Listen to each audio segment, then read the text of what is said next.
This is the Plaza District.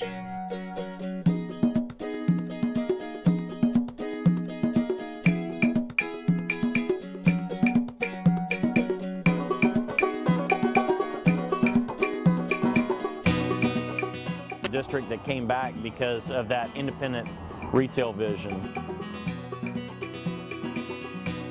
You can see young people literally dancing.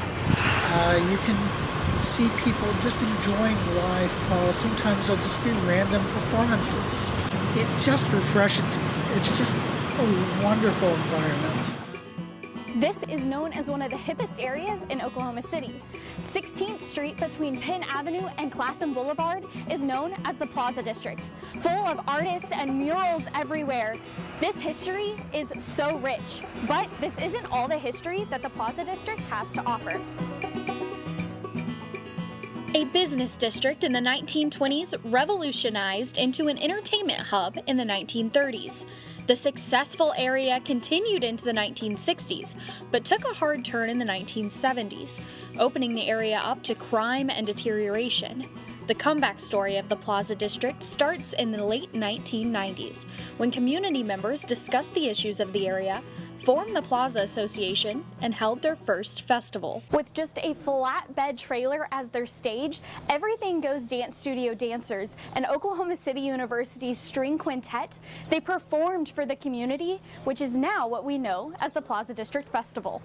The newfound community involvement in the district helped secure over $2 million for improvements. Part of the success in the Plaza District, again, is the streetscape.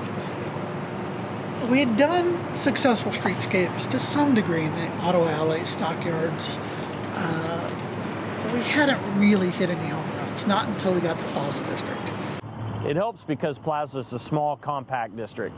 You had a lot of people who were visionary, who were very focused, who were all pulling together as a team, and they pulled off something really special there very quickly.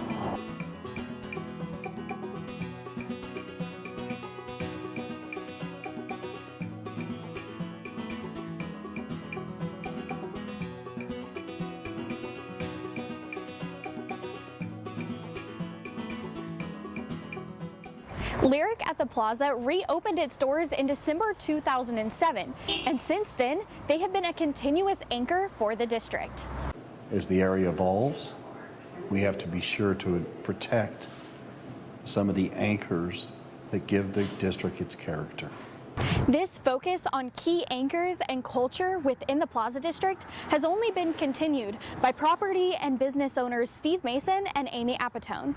I owned properties, but I wasn't doing a good job developing the property, getting it to the end.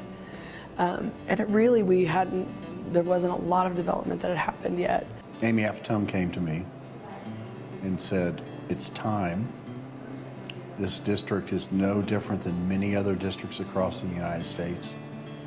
And Lyric Theater just renovated the theater and will be the anchor of the district. And it's ready for revitalization. Kind of begged him to come help me develop this one building is really all I wanted to do. And it ended up being Empire Slice House. Empire Slice House has become a go-to spot in the district, to the point they've opened a second location on the same block. Kristen Vales suggested a site that was called Popularize. And what you would do is you would put a building on this site and the community could vote on the project. So it was a really great interactive way to get community buy-in, and that was very important to us. We wanted to know, what do you guys want to see here? We went through a bunch of candidates and met them for different restaurants, and actually Rachel Cope and Avery Cannon are the two owners of Empire, the two faces of Empire. And we met with them and they had a couple of different ideas and we didn't choose them. Rachel is one of the most competitive people I've ever met, and I mean that in a positive way. I mean, she is a college athlete, go-getter. She's going to do the best she can. She's proven that with her concept and her following concepts. And so she did not like being not chosen, so she came back with another concept. And it was pizza this time. And we were like, yeah, pizza sounds good, let's try it. So we, in my home, had a tasting contest for the pizza, round one. We were like, I don't know. So she herself went to pizza school in San Francisco and came back and brought pizza the second time. She showed us the pizza and we tasted it and we said, let's do this. And so that's how Empire started.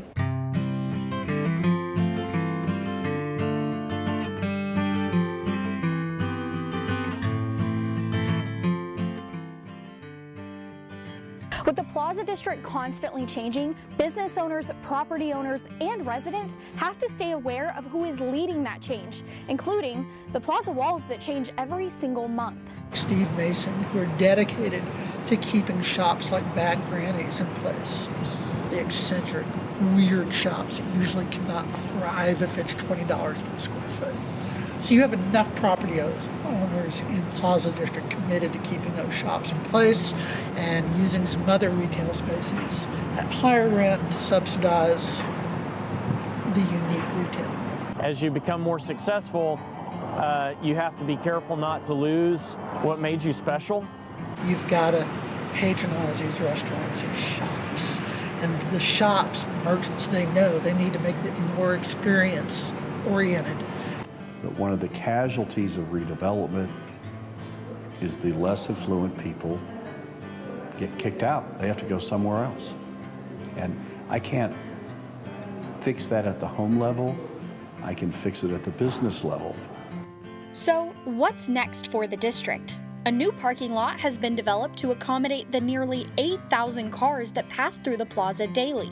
Businesses are constantly changing, with some long-term establishments staying put, and the leaders of the district are already focused on the future. Sometimes business is changing what they do to survive. It's not just on the building owner, but it's also on a business to change and to morph. And in a culture that's ever more Amazon oriented, you have to go, okay, what can I do to give this experience that people want? And I think also part of what helps the district is we have 5,000, 10,000 20-year-olds at OCU. And if we can get them engaged and they are engaged down here, they come down here and they shop, it's important for the mood of this district and the youth of this district. I think that those strong friendships that happened with Susan Hogan Luker and Simek, Paul, them, and the strong friendships that happened with us, I still meet with those women for coffee today. That did something special here, and I hope that continues to happen with those who have made friendships here from here on out. We've still got a lot of challenges ahead. We've got to address our education system. We've got to pay our teachers what they're worth. We need to look at public transit. But we're on our way, and the districts are all coming together, and it's building a greater city.